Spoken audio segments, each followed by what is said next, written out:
Welcome you all.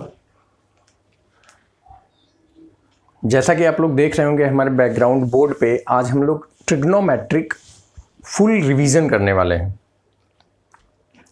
Mostly ऐसा मैंने देखा है कि कुछ चैप्टर्स में, जैसे कि क्लास 9th में आप जो कुछ भी मैथमेटिक्स में पढ़ते हैं और 10th में आने के बाद आपको 2-3 चैप्टर 4 चैप्टर ऐसे हैं जो आपको आगे फर्दर 11th में आने वाले 12th में आने वाले चैप्टर्स का एक इंट्रोडक्टरी पार्ट यहाँ पर मिल जाता है। तो ट्रिग्नोमेट्री हमारा उन्हीं में से एक है। तो इस चैप्टर को समझने के लिए मैं आप लोगों के लिए क्या है, कंप्लीट रिवीजन, इस चैप्टर का फुल रिवीजन करने के लिए पूरा प्लान बनाया हूँ। और इस रिवीजन का मेन जो मोटो है, जो मेन मकसद है, वो ये है कि आपको अब इस रिवीजन के बाद रटना ना पड़े, चीज़ें बिल्कुल कॉन्सेप्ट आपके माइंड में फिट हो जाए। तो वो ऐसे होगा कि आप ये बात ध्यान रखिए, जो कुछ भी रिवीजन के तौर पे मैं यहाँ बोर्ड पे लिख रहा हूँ, आप एज इट इज़ वो सारी चीज़ें अपना एक शॉर्ट नोट्स जिसको कहते हैं, आप प्रिपेयर करते चलिए। बोर्ड पे लिखा हुआ जितना भी है सेलेक्टेड पॉइंट है, और इसके अलावा इससे ज़्यादा एग्जाम में कुछ भी नहीं, मैं एक भी पॉइंट छोड़ने वाला नहीं हूँ, सारी चीज़ें कवर कर दूंगा। नेक्स्ट चीज़ ये है कि यहाँ पर जो कुछ भी लिखा हुआ है इसको आप समझते हुए चलिए, क्योंकि इसके बाद आपको रटने की ज़रूरत नहीं पड़नी चाहिए। इसके बाद आप इसको समझते हुए चलेंगे तो चीज़ें एकदम आपके दिमाग में बैठेंगी। और इसको हम थोड़ा पार्ट में करने वाले हैं। ये हमारा पार्ट 1 है। इसके बाद पार्ट 2 में हम इसकी कुछ न्यूमेरिकल्स के भी साथ करेंगे, जो क्वेश्चंस एक्सरसाइज में होंगे या कुछ उससे अच्छे जो क्वेश्चंस होंगे उनको भी कवर करेंगे। तो बहुत स्क्रैच से, बिल्कुल बॉटम से लेकर नहीं चलना है, इसकी पूरी हिस्ट्री में नहीं जाना है, सिर्फ हमें ये समझ लेना है ट्रिग्नोमेट्री है क्या, और फिर हम लोग स्टार्ट करेंगे कि किस तरीके से इसमें आगे फर्दर चीज़ें डिस्कस हैं। ठीक है ना? ओके। तो ट्रिग्नोमेट्री जो चैप्टर है उसमें कुछ एंगल्स के रेशियो का सारा खेल है। तो इसको समझने से पहले आपको ये जान लेना जरूरी कि ट्रिग्नोमेट्री होता क्या है। तो actually trigonometry means try means 3, gone means side, side किसके होंगे? ट्रायंगल्स के। मेट्रॉन मीन्स मेजर। तो ट्रिग्नोमेट्री का एक्चुअल मीनिंग ये हो गया कि मेजरमेंट ऑफ 3 एंगल्स। तो 3 एंगल्स का मेजरमेंट है, 3 साइड्स का मेजरमेंट है, और वो सारे जो भी मेजरमेंट है उसका कॉन्सेप्ट मैंने यहाँ पे 2 ट्रायंगल बनाया हुआ है और इनको हमें समझना है।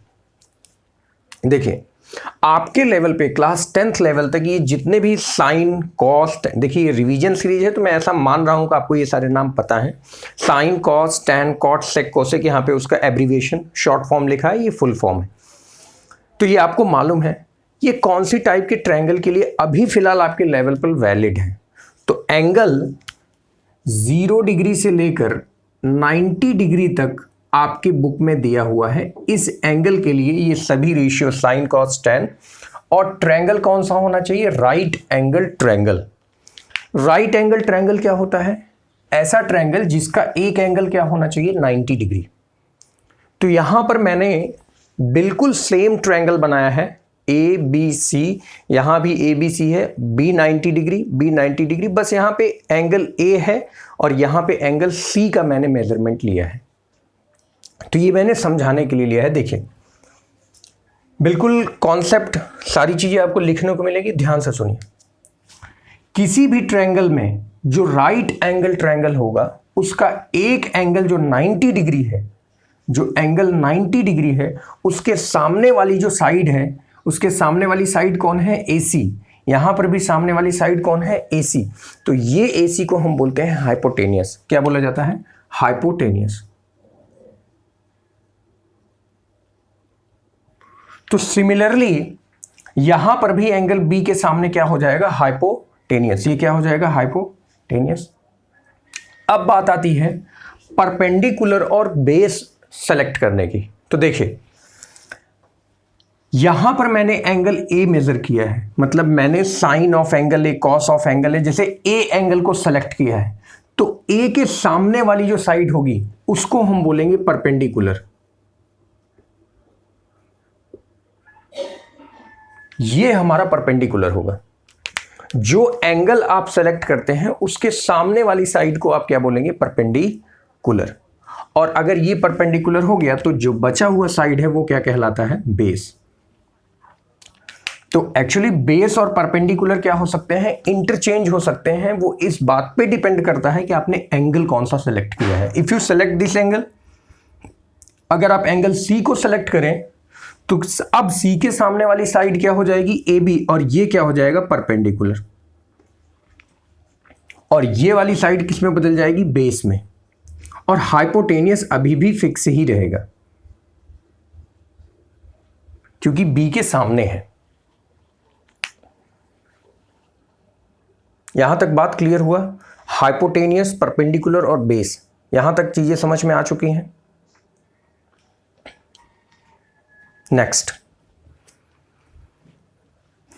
साइन ऑफ एंगल ए, यहां पर मैंने लिखा है sine of angle A. Total trigonometric ratio में यहां लिखने जा रहा हूं, और जो ट्रिग्नोमेट्रिक आइडेंटिटीज हैं हमारे पास टोटल होती हैं 6, साइन, कॉस, टैन, कोसेक, सेक, कॉट, और इनमें भी क्या रिलेशन है वो हम लोग आगे अभी फर्दर डिस्कस करेंगे। इतना ही नहीं है ट्रिग्नोमेट्री, और भी है, तो हम लोग बारी बारी से करेंगे। साइन ऑफ एंगल ए, तो साइन होता है परपेंडिकुलर अपॉन हाइपोटेनियस। मैं यहां पे शॉर्ट फॉर्म में लिखूंगा perpendicular upon hypotenuse. Perpendicular means BC, perpendicular means BC, hypotenuse means AC. तो यहां पे क्या लिखा है, एसी। तो परपेंडिकुलर अपॉन हाइपोटेनियस यानी बीसी बाई एसी। ये है क्या चीज, ट्रिग्नोमेट्रिक रेशियो। किसका, साइड्स का मैंने क्या लिखा है, रेशियो। रेशियो मींस होता क्या है, डिवीजन है, तो डिवाइड करके लिखा है। कॉस मतलब क्या होता है, base upon hypotenuse, base upon hypotenuse. तो ध्यान रखिएगा, मैं इस ट्रायंगल के लिए ये सारी चीजें मैंने इस ट्रायंगल के लिए लिखा है। तो बेस कौन है, ए बी, बेस कौन है, ए बी। हाइपोटेनियस कौन है, ए सी, तो हाइपोटेनियस कौन है, ए सी। तो cos A equal to A B upon A C. Tan की बारी आती है। टैन मीन्स होता है base upon perpendicular, sorry perpendicular upon base. Tan equal to perpendicular upon base. Tan क्या हो गया, परपेंडिकुलर अपॉन बेस। तो परपेंडिकुलर कौन है, बीसी, बेस कौन है, ए बी, तो बीसी अपॉन ए बी। अब थोड़ा सा इनके बारे में देखते हैं। इधर ये BC अपॉन AC है, तो ये लिखा गया है AC अपॉन BC। ये AB अपॉन AC है, तो ये लिख दिया गया है AC बाई AB। ये BC अपॉन AB है, तो ये लिख दिया गया है AB अपॉन BC। मतलब जस्ट इसका रेसिप्रोकल है। साइन का रेसिप्रोकल कॉस, कॉस का रेसिप्रोकल सेक, टैन का रेसिप्रोकल कॉट, यानी इसका रिवर्स। ठीक है ना। हम लोग इसको कंप्लीट कर लेते हैं।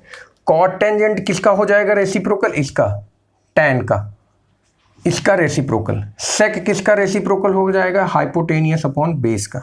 और कोसेक किसका रेसिप्रोकल हो जाएगा, साइन का, H बाई पी। तो पहले आप इतना नोट कर लीजिए, और फिर हम लोग आगे वाले स्लाइड में डिस्कस करेंगे। चलिए यहां पर अब आप देखिए, मैंने कहा साइन का रेसिप्रोकल क्या होगा, 1 बाई साइन है। जैसे मैं आपसे कहूं 2 का रेसिप्रोकल लिखिए, 2 का रेसिप्रोकल आप क्या लिखेंगे, 1 बाई 2। 2 का रेसिप्रोकल क्या होगा, 2 का उल्टा क्या होता है, उल्टा ना, 2 बाई 1 है, तो इसका रेसिप्रोकल क्या हो जाएगा, 1 बाई 2। तो जैसे साइन ए है, तो साइन ए का उल्टा क्या हो जाएगा, 1 अपॉन साइन ए। तो इस 1 अपॉन साइन ए को ऐसा लिखने के बजाय एक नया नाम दिया गया, वो क्या हो गया, कोसेक ए। तो 1 बाई साइन ए मतलब क्या होता है, कोसेक ए। और अगर मैं फिर से बोलूं कि 1 बाई 2 का रेसिप्रोकल करो, तो 1 बाई 2 का फिर से रेसिप्रोकल क्या होगा, 2 बाई 1 मीन्स 2। फिर से आप वहीं पर पहुंच जाएंगे। तो साइन का रेसिप्रोकल कोसेक, और कोसेक का रेसिप्रोकल क्या हो जाएगा, साइन। तो साइन का रेसिप्रोकल कोसेक, और कोसेक का रेसिप्रोकल क्या हो जाएगा, साइन। सिमिलरली कॉस का रेसिप्रोकल सेक, और सेक का रेसिप्रोकल कॉस, और टैन का कॉट, और कॉट का टैन। अच्छा, इन सब चीजों को पढ़ने के साथ ये बात ध्यान देना जरूरी है कि साइन ए का एक्चुअल मीनिंग होता है the sine of angle A. ये कंप्लीट जो ए लिखा है वो है एंगल, और उसका हमने साइन लिया है। ये एंगल ए और उसका हमने कोसेक लिया है। ये एंगल है, उसका ये टेंजेंट है, ना कि साइन कोई लिखा हुआ है और उसमें आप ए से मल्टीप्लाई कर रहे हो तो साइन ही आ रहा है। ये ऐसी चीज नहीं है। ये कंप्लीट इसका मीनिंग है the angle, the sine of angle A. तो ये बातें समझ में आई। तो साइन का रेसिप्रोकल कॉसेक, कॉस का सेक और टैन का, इस तरीके से आपको रेसिप्रोकल याद होना चाहिए।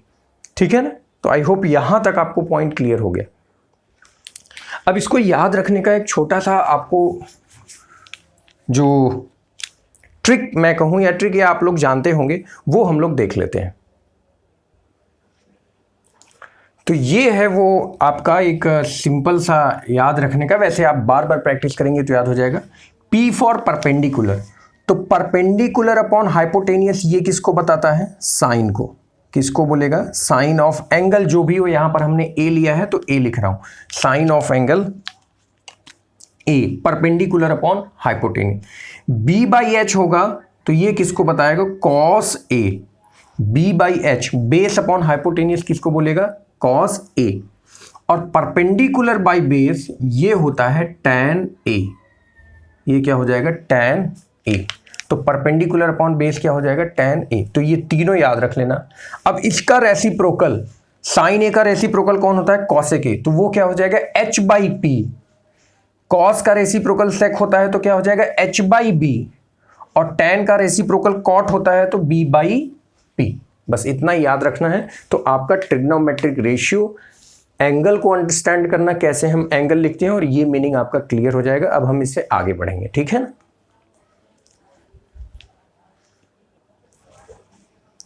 चलिए अब हम लोग ये करने जा रहे हैं, सभी जो हमारे ट्रिग्नोमेट्रिक आइडेंटिटीज हैं इनके कुछ स्पेसिफिक वैल्यू को याद रखने के लिए।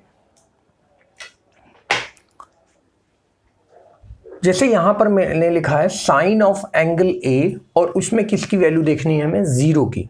आप ये बात पहचान चुके हैं कि अगर हमने एंगल ए बोला है तो परपेंडिकुलर इसके सामने, हाइपोटेनियस हमेशा 90 के सामने, और जो बचा हुआ है वो क्या है? बेस है। अगर मैंने ये एंगल बोला है तो इसके लिए ये एंगल है, और हम पहले सेलेक्ट कर रहे हैं साइन। आपको एक याद करने की जरूरत है, इसके बाद सारी चीजें याद हो जाएंगी, और आपने स्कूल में भी पढ़ा होगा, तो हम सिर्फ इसका क्विक रिवीजन कर लेंगे। ठीक है ना। चलिए, साइन ऑफ जीरो मतलब हमें ये एंगल ए को क्या करना है? जीरो करना है। तो जीरो हम इसको कैसे कर सकते हैं? जब अभी तो कुछ भी एंगल होगा, कुछ तो एंगल है। जैसे मैं कहूं आप दो लाइन ले लो, ऐसे आपको बेहतर समझ में आएगा। चलिए, मान लीजिए ये दो ट्रायंगल की साइड है, तो मैं अगर इसको नीचे वाले को फिक्स रखूं और इसको उठाता चला जाऊं तो ये एंगल देखिए बड़ा होता चला जा रहा है, ये एंगल बनता चला जा रहा है ना। अब मैं ये कितना हो गया? धीरे धीरे 90 डिग्री। तो मुझे ये एंगल जीरो चाहिए। ए कौन है? यही तो है ए। आप ऐसे बिल्कुल एज्यूम करिए ये एंगल ए है, इसको हमें क्या करना है? जीरो। गौर से देखिए, ये दो एंगल हैं, इनके बीच में ये हमारा परपेंडिकुलर होगा, ये परपेंडिकुलर। इसको जीरो कर देने का मतलब परपेंडिकुलर क्या हो जाएगा? जीरो। अब परपेंडिकुलर बचा ही कहां? ये तो जीरो हो गया ना, ओवरलैप हो गई साइड। ऐसे है, और बीच में ये वाली लेंथ परपेंडिकुलर होगी, ये वाली जो वर्टिकल होगी यहां से। जैसे आप इनको कंपेयर करिए ना, ये बीच में देखिए क्या है? परपेंडिकुलर। इस एंगल ए को मैं जीरो कर दूं तो धीरे धीरे परपेंडिकुलर भी क्या हो जाएगा? जीरो। और अगर परपेंडिकुलर जीरो हो गया तो BC की वैल्यू क्या हो जाएगी? जीरो। और हाइपोटेनियस कुछ भी हो, जीरो अपॉन समथिंग, जीरो के नीचे आप कुछ भी लिखो। मान लो हाइपोटेनियस 5 सेंटीमीटर है, 4 सेंटीमीटर, 3, कुछ भी हो, 0/5 क्या होता है? जीरो। ये बात समझ में आया कि साइन ऑफ एंगल 0 डिग्री क्या हो जाएगा? जीरो। ये आपको मैं समझाने के लिए किया। अब हमें एंगल को बड़ा करना है। एंगल को क्या करना है? बड़ा। अब जीरो नहीं, हमें क्या रखना है? 30 डिग्री। तो फिर फॉर्मूला क्या होगा? परपेंडिकुलर अपॉन हाइपोटेनियस ही होगा। तो एंगल बड़ा करने के लिए मैं क्या कर रहा हूं? इस पॉइंट ए को धीरे धीरे बी की ओर शिफ्ट करूंगा। जैसे आप ऐसा समझो, आप ऐसे समझने की कोशिश करो। मान लीजिए कोई सामान आपके सामने, ये आप आगे जो एप्लीकेशंस ऑफ ट्रिग्नोमेट्री है आप वहां समझेंगे कि जैसे जैसे मान लो टॉप पे कोई वस्तु रखी है, कोई ऑब्जेक्ट रखा है एकदम ऊपर, आपकी आंख की साइड, लाइन ऑफ साइट से ऊपर है, तो अगर आप दूर से देखेंगे तो आपको गर्दन उठाने की जरूरत नहीं पड़ेगी। लेकिन जैसे जैसे आप उस वस्तु के नज़दीक जाएंगे आपको और अपनी गर्दन उठानी पड़ेगी। जैसे मान लीजिए एकदम जस्ट रूफ पर कोई सामान है तो आपको ऐसे देखना पड़ेगा, और थोड़ा सा आगे है तो आप आराम से देख सकते हैं। तो जैसे जैसे मैं पास जाऊंगा एंगल क्या होता चला जाएगा? बढ़ता चला जाएगा। लेकिन जरा देखिए, ए बी अब कितना बचा, ए बी छोटा हो गया, तो बेस क्या होता चला जा रहा है, घटता चला जाएगा। और परपेंडिकुलर क्या होगा, आप ये लॉजिक समझ पा रहे हैं कि नहीं? पहले जैसे हम जैसे जैसे ऑब्जेक्ट के पास जाएंगे एंगल क्या होता चला जाएगा, हमारा बड़ा होता चला जाएगा। तो अगर मैं 30 डिग्री का एंगल रखता हूं तो परपेंडिकुलर और हाइपोटेनियस में जो रेशियो आता है वो कितना हो जाता है, 1/2, मतलब हाफ शो करता है। 45 डिग्री के लिए कितना होता है, 1/√2। 60 डिग्री के लिए कितना होता है, √3/2। क्या हम लोग सीरियसली इस बात के लिए रिवीजन कर रहे हैं कि ये कैसे आया, हम इसको डिराइव कर लें? अलग अलग तरीके की ट्रिक्स है कुछ लोग, लेकिन मेरा ये मानना है कि इसमें ट्रिक की क्या जरूरत है। आप केवल ये 4 या 5 वैल्यू, आपको ट्रिक की नहीं बल्कि आप इसको मेमोरी में रखिए, याद कर लीजिए, 2-3 बार प्रैक्टिस, 4 बार करेंगे आपको याद हो जाए। ये वाला साइन 90 डिग्री को आप समझिए, धीरे धीरे ये एंगल ए बी, देखो मैं यहां से और लेके चले, अभी ये इससे ज्यादा ये है, फिर इससे भी ज्यादा ये एंगल है। अगर मैं एक ऐसा ट्रायंगल बनाऊं जिसमें ए पॉइंट बी की तरफ चला जाए तो ये एंगल धीरे धीरे क्या हो जाएगा, 90 डिग्री में बदल जाएगा। तो BC और AB AC दोनों क्या हो जाएंगे, इक्वल हो जाएंगे। यानी ये धीरे धीरे, जैसे मैंने आपसे कहा ना, जैसे ये साइड है, ये एंगल है, मैं इसको धीरे धीरे बड़ा करते चला जाऊं और आगे भी लेता चला जाऊं, तो देखिए परपेंडिकुलर और हाइपोटेनियस दोनों आपस में क्या हो जाएंगे, इक्वल हो जाएंगे। तो जब दोनों इक्वल हो गए, BC/AC दोनों इक्वल हो गए, तो BC/AC की जगह मैं फिर से, तो BC कैंसल आउट, कितना आ जाएगा, 1। तो ये वैल्यू क्या हो जाएगी, 1। आई होप यहां तक क्लियर है आपको। चले, कॉस की वैल्यू लिखते समय हम जस्ट इसका रेसिप्रोकल लिख दीजिए, 1 √3/2, 1/√2, 1/2 और 0। आप यहां तक लिख लीजिए, ठीक है ना। चलिए यहां देखिए, साइन ए बराबर हमने क्या पढ़ा था, perpendicular upon hypotenuse. Cos equal to क्या पढ़ा था, बेस अपॉन हाइपोटेनियस, ये तो आपने पढ़ा होगा। तो अगर मैं इसको डिवाइड कर दूं, साइन को कॉस में डिवाइड कर दूं, सॉरी साइन में कॉस, इन दोनों का रेशियो ले लूं, तो हाइपोटेनियस कैंसिल हो जाएगा, तो परपेंडिकुलर अपॉन बेस बचेगा, यहां बचेगा परपेंडिकुलर अपॉन बेस। और परपेंडिकुलर अपॉन बेस होता क्या है, tan, आपने पढ़ा था ना, इससे पहले जस्ट रिवाइज किया। तो tan A एक्चुअल में होता क्या है, साइन बाई कॉस, ये एक रेशियो आप याद रखिएगा। और tan का रेसिप्रोकल कौन होता है, cot A। तो cot A का रेसिप्रोकल कौन हो जाएगा, इधर से लिखेंगे तो cos A upon sine A। ये बात आप ध्यान रखिए क्योंकि ये दो फॉर्मूला हमें आगे भी काम आने वाले हैं। तो ठीक यहां पर वही इस्तेमाल करेंगे। tan इक्वल टू क्या होता है, साइन अपॉन कॉस, तो 0/1 क्या हो जाएगा, 0। 1/2 डिवाइडेड बाई √3 क्या हो जाएगा, 2 कैंसल, बचेगा 1/√3। 1/√2 डिवाइडेड बाई 1/√2 कितना आ जाएगा, 1। √3/2 और इसको डिवाइड करेंगे 1/2 से, 2 कैंसिल, बचेगा केवल √3। और 1 डिवाइडेड बाई 0 क्या आता है, इनफाइनाइट। आपकी बुक में ये लिखा होगा नॉट डिफाइंड, तो बात वही है, आप जो भी लिखना चाहें, मैं इनफाइनाइट लिखूंगा। tan, अब cot की वैल्यू लिखेंगे। cot किसका रेसिप्रोकल होता है, tan का। तो tan का रेसिप्रोकल है तो लिखते चले जाइए। 0 का रेसिप्रोकल कौन होगा, इनफाइनाइट। 1/√3 का रेसिप्रोकल 3, 1 का रेसिप्रोकल 1, √3 का रेसिप्रोकल 1/√3, और इनफाइनाइट का उल्टा क्या होता है, 0। मतलब आप ऐसा समझो, इसी को मैंने ऐसे लिख दिया। sec का लिखना है तो sec किसका रेसिप्रोकल होता है, cos का। 1 का उल्टा 1, √3/2 का अपोजिट 2/√3, 1/√2 का उल्टा √2, 1/2 का रेसिप्रोकल 2, 0 का रेसिप्रोकल इनफाइनाइट। और फिर एक काम करिए, इसी को उल्टा लिख दीजिए, इनफाइनाइट 2 √2, 2/√3, और ये क्या हो गया, 1।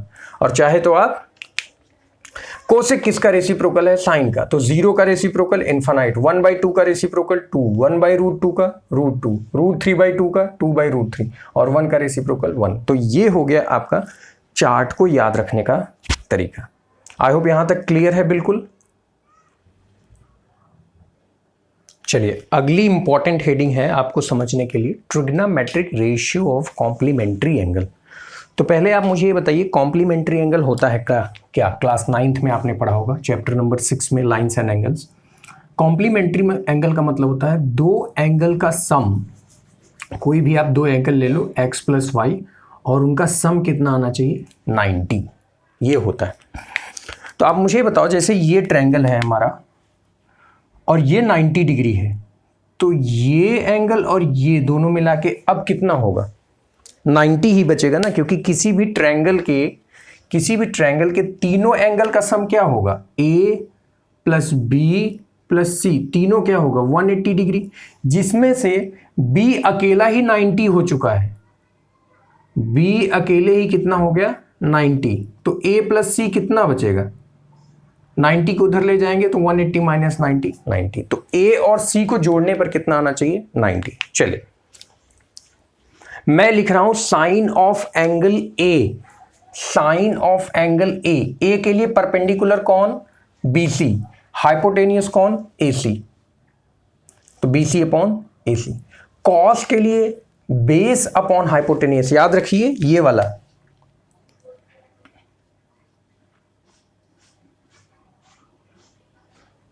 ये चीज बेस अपॉन हाइपोटेनियस, तो बेस कौन AB और हाइपोटेनियस कौन AC। एक काम करते हैं, A के बजाय हम C को एज्यूम करते हैं, साइन C को जब एज्यूम कर लिया तो C के लिए अब परपेंडिकुलर कौन हो जाएगा AB, और हाइपोटेनियस तो फिक्स रहेगा, तो AB अपॉन AC। कॉस के लिए कौन हो जाएगा BC, बेस कौन हो जाएगा BC अपॉन AC। बिल्कुल लिख दिया, एक बार एंगल A के लिए लिख दिया और एक बार एंगल C के लिए लिख दिया, इतना कर दिया काम। अब देखो जैसा कि मैंने अभी बताया A प्लस C कितना है 90, तो C इक्वल टू क्या हो जाएगा 90 माइनस A, C क्या हो जाएगा 90 माइनस A। अब यहां पर C है और यहां भी C है, मैं इस C को हटा के इसकी जगह पे क्या लिख दिया 90 माइनस A लिख सकता हूं ना, क्योंकि C equal to 90 minus A है, तो 90 माइनस A 90 माइनस मैंने लिख दिया।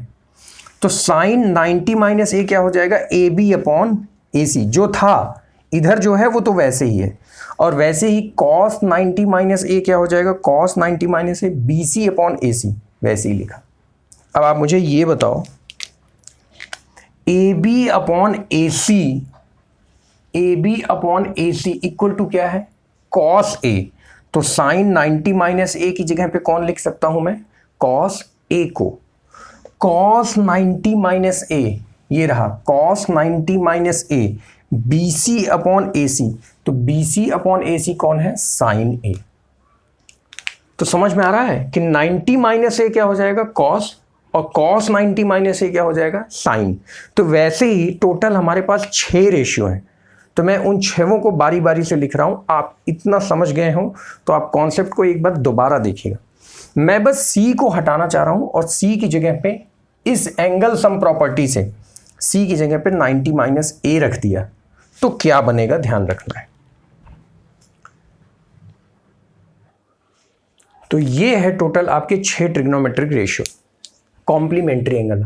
होते और भी हैं, जैसे ये हो जाए 90 प्लस थीटा, तो 90 प्लस थीटा सेकेंड क्वाड्रेंट में आ गए, फिर 180 माइनस थीटा 180 प्लस थीटा, वो आपको हायर क्लासेस में मिलेगा। अभी हम उसको फिलहाल मैं अगर रिवीजन नहीं करा रहा होता, कंप्लीटली पढ़ा रहा होता तो मैं करा ही देता, ठीक है ना। अक्सर तो करा ही देता हूँ, जो भी 10th के बच्चे होते हैं क्लास में पढ़ रहे हैं ऑफलाइन क्लासेज में, उनको मैं करा ही देता। साइन 90 माइनस A, तो कॉस 90 माइनस A साइन है, जस्ट उल्टा है। कॉस का क्या लिख देना है साइन, और साइन का क्या लिख देना है कॉस। टैन का रेसिप्रोकल कॉट, कॉट का रेसिप्रोकल टैन, इन दोनों में तो बढ़िया है, टैन का कॉट, कॉट का टैन। इसमें देखो सेक का रेसिप्रोकल क्या लिखना है कोसेक, और सेक का कोसेक क्या लिख देना है सेक, तो सेक का कोसेक, कोसेक क्या लिखना है सेक। साइन का कॉस, कॉस का साइन, ये याद कर लीजिए। और ये वेरीफाइड है, ऐसा नहीं जैसे मैंने ये दो कराया है ना, ये दो आपको डिराइव करके दिखाया ना, वैसे ही अगर आप टैन और कॉट और सेक और कोसेक के लिए भी करेंगे तो यही रिजल्ट आने वाला है, ठीक है ना। तो यहां तक आपका ट्रिग्नोमेट्रिक कंप्लीट हो जाता है। और अब जो नेक्स्ट पार्ट बचता है वो है ट्रिग्नोमेट्रिक आइडेंटिटीज। ठीक है ना। तो लास्ट पॉइंट है, इसको एकदम अच्छे से समझ लेना है, बहुत ही इजी है। मैं ये बताना चाह रहा हूं, अकॉर्डिंग टू पाइथागोरस थ्योरम क्या होता है, अगर इस ट्रायंगल में पाइथागोरस थ्योरम लगाऊं तो फॉर्मूला क्या होता है, perpendicular square plus base square equal to hypotenuse square, ऐसा अपना पढ़ा होगा। Sum of base and sum of perpendicular square plus base square equal to hypotenuse square. इसको लिखने के बाद मैंने एक बार इस पूरी इक्वेशन को, इस इक्वेशन नंबर 1 को पूरा हाइपोटेनियस स्क्वायर से डिवाइड कर दिया है, दोनों तरफ। देखिए दोनों तरफ मैंने डिवाइड कर दिया। तो ऐसा करने से हमें नया रिजल्ट क्या मिलेगा, हमें ये देखना है। एच स्क्वायर कैंसिल होके क्या हो जाएगा 1, भाई ऊपर न्यूमरेटर और डिनोमिनेटर क्या है, सेम। अच्छा, परपेंडिकुलर अपॉन हाइपोटेनियस को ऐसे कंप्लीट स्क्वायर लिख दिया, इसको भी इसको मिला के एक साथ लिख दिया। P बाई एच क्या होता है, साइन, ये क्या होता है कॉस, और ये क्या होता है टैन, याद रखिएगा इसको। तो P बाई एच क्या हो गया, साइन, मैं एंगल ए के लिए लिख रहा हूं तो साइन ए, लेकिन ऊपर स्क्वायर है तो साइन स्क्वायर ए। बेस अपॉन हाइपोटेनियस क्या होता है कॉस, तो क्या हो जाएगा बेस अपॉन हाइपोटेनियस क्या हो जाएगा कॉस स्क्वायर ए। तो ये बन गई पहली identity, sine square A plus cos square A equal to 1। ये आपने बुक में पढ़ा होगा। तो ये कैसे आया है वो यहां पे लिखा है, किससे डिवाइड कर देना है, हाइपोटेनियस से। सेकंड में देखिए फिर से पाइथागोरस थ्योरम, इक्वेशन नंबर 1 वही है। अब की बार मैंने हाइपोटेनियस के बजाय किससे डिवाइड किया है, बेस से, दोनों तरफ। तो इस बार बेस बेस कैंसल आउट हो जाएगा, 1 बचेगा, और perpendicular base, perpendicular by base, देखो यहां परपेंडिकुलर बाय बेस कौन होता है, टैन। तो क्या लिख दिया मैंने, टैन स्क्वायर ए, ये प्लस 1। एच बाई बी, ध्यान से देखो, बी बाई एच क्या होता है कॉस, लेकिन हमें क्या लिखना है एच बाई बी। तो कॉस का रेसिप्रोकल क्या होता है, सेक। तो ये फॉर्मूला बन गया sec square A plus 1 equal to, sorry tan square A plus 1 equal to sec square. ये दूसरा आइडेंटिटी आपने पढ़ा होगा। तीसरा, बिल्कुल बेस की जगह पे हटा के मैंने परपेंडिकुलर से डिवाइड कर दिया, और आपको मालूम है परपेंडिकुलर से डिवाइड करूंगा तो ये 1 हो जाएगा। B by P, B by P, B by P tan है, तो टैन का रेसिप्रोकल हमें क्या लिखना पड़ेगा, कॉट। और h बाई पी, तो p बाई एच तो साइन होता है, तो h बाई पी क्या होगा, कॉसेक स्क्वायर। तो हमारे पास ये 3 ट्रिग्नोमेट्रिक आइडेंटिटीज हो गए। तो ध्यान रखिए, आपका कंप्लीट ट्रिग्नोमेट्रिक जो हमारा फॉर्मूला था, सब कुछ जो आपके 10th लेवल पे था, इससे ज़्यादा कुछ भी नहीं है। अगर मैं रिवीजन के तौर पे बात करूं, और अगर आपने सारा नोट्स बनाया होगा तो 2 पेज का जरूर आपका ये पूरा फॉर्मूला रेडी हो गया हो। ये पार्ट 1 है। पार्ट 2 में मैं क्या करने वाला हूं, कुछ अच्छे क्वेश्चंस लेकर आऊंगा। फिलहाल अभी आप रिवाइज कर लीजिए सारे फॉर्मूला, और बाई सेल्फ जितना आप सेल्फ प्रैक्टिस कर सकते हैं क्वेश्चंस की उतने करिए। मैं कुछ इसकी सीरीज थोड़ा 1-2 दिन बाद, 2-3 दिन बाद उसकी एक नई सीरीज लेकर आऊंगा जिसमें ट्रिग्नोमेट्री के सिर्फ क्वेश्चंस होंगे बोर्ड से रिलेटेड। तो उसमें हम लोग क्या करेंगे, इन्हीं टॉपिक से रिलेटेड 2-2, 4-4 क्वेश्चन कर लेंगे। तो कुल मिला के अगर आप 15-20 क्वेश्चन इस पे अच्छे से कर लेते हैं, कॉन्सेप्ट आपके दिमाग में है, तो फुल आपका ट्रिग्नोमेट्रिक चैप्टर रिवाइज हो जाएगा। तो I hope, thank you so much. आप लोग कमेंट सेक्शन में बताइएगा कि कंप्लीट देखने के बाद आपको पूरा फुल रिवाइज हुआ या नहीं, और जो पॉइंट अगर छूट गया हो तो बाय द वे मैंने तो एक 30 मिनट्स का अराउंड हमारे ख्याल से वीडियो बनेगा टोटल अप्रॉक्सीमेट। तो आप लोग इसको पूरा कंप्लीटली देखने के बाद डिसाइड करिए कि आपके दिमाग में वो सारी चीज़ें समझ में आई कि नहीं। आपको पहले ट्रिग्नोमेट्रिक रेशियोज जान लेने हैं, फिर उसका रेसिप्रोकल जान लेना है। ट्रायंगल में मैंने जो बताया था कि एंगल के हिसाब से कैसे परपेंडिकुलर और हाइपोटेनियस पहचानेंगे, इसको समझ लेना है। और उनके रेसिप्रोकल को जानने के बाद हमने ट्रिग्नोमेट्रिक चार्ट्स रिवाइज कर लिया, उन सभी एंगल्स को समझ लिया है। एंगल के बाद फिर हम लोगों ने कॉम्प्लीमेंट्री एंगल्स का रेशियो, ये तो अलग है, कॉम्प्लीमेंट्री एंगल्स का रेशियो समझ लेना है। और एंगल्स के बाद पाइथागोरस थ्योरम से रिलेटेड जो ये 3 आपकी आइडेंटिटीज हैं, इनको मार्क में रखना है, क्योंकि इन्हीं से काफ़ी क्वेश्चंस आगे जो एक्सरसाइज हैं उसमें आपको अपने मन से एज्यूम करना होता है। देखिए, एक तो होता है फॉर्मूला बेस्ड, और आगे का जो लास्ट एक्सरसाइज है आपका, जिसमें 8.4 जो 8.4 एक्सरसाइज है वहां पे आपको इन चीज़ों की आवश्यकता पड़ेगी। तो आई होप कंप्लीटली क्लियर है। Thank you so much, thank you very very much. आगे भी हम रिवीजन सीरीज अलग चैप्टर्स का लेकर आएंगे और आपको वो कंप्लीट समझ में आता है कैसा है तो आप कमेंट सेक्शन में ज़रूर बताइएगा। Okay, thank you so much.